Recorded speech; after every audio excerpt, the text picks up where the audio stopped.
Well, hi there, Sunday School kids. Pastor Al here. Hope you had a great Christmas.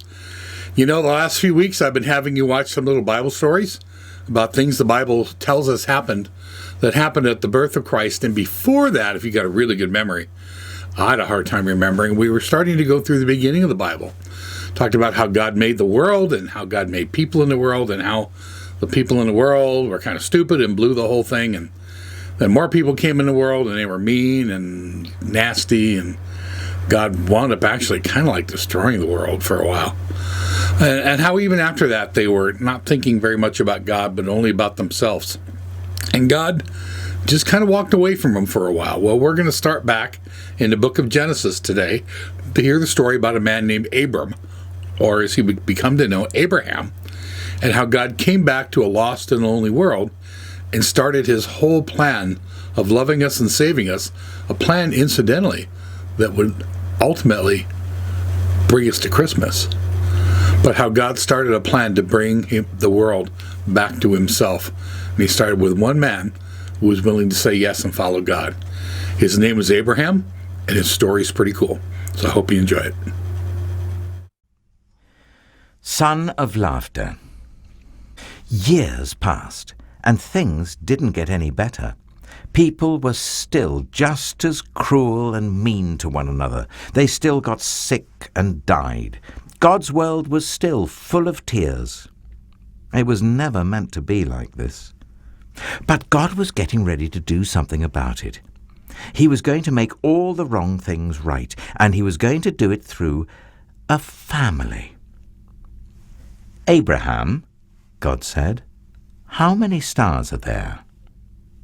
God was about to tell his friend a wonderful secret. Let me see, Abraham said, rolling up his sleeves. But have you ever tried counting stars? Then you know how hard it is.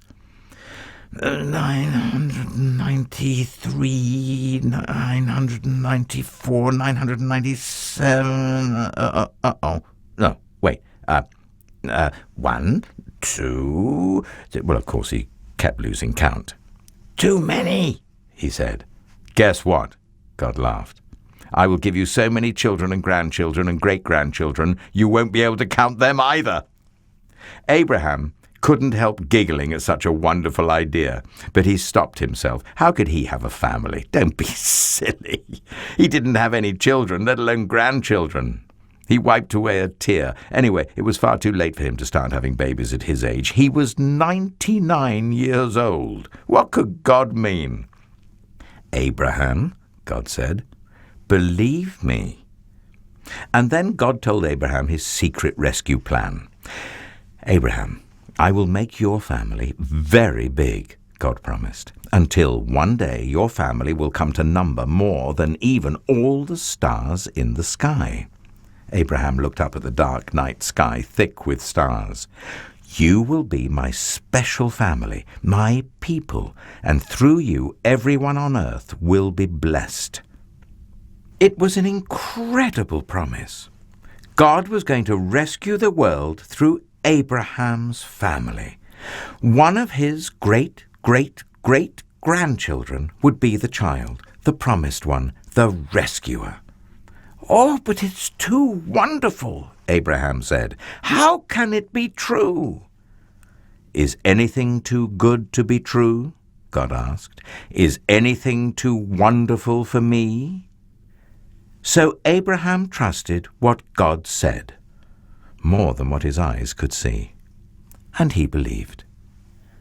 Now when Abraham's wife Sarah heard God's promise, she just laughed to herself. But it wasn't a happy laugh. It had tears in it. She had always wanted a baby. Could her dream come true? Could she really have a baby when she was 90 years old? No, of course not. Don't be silly. It was far too late. See, Sarah didn't believe God could do what he promised. She had forgotten that when God says something, it's as good as done.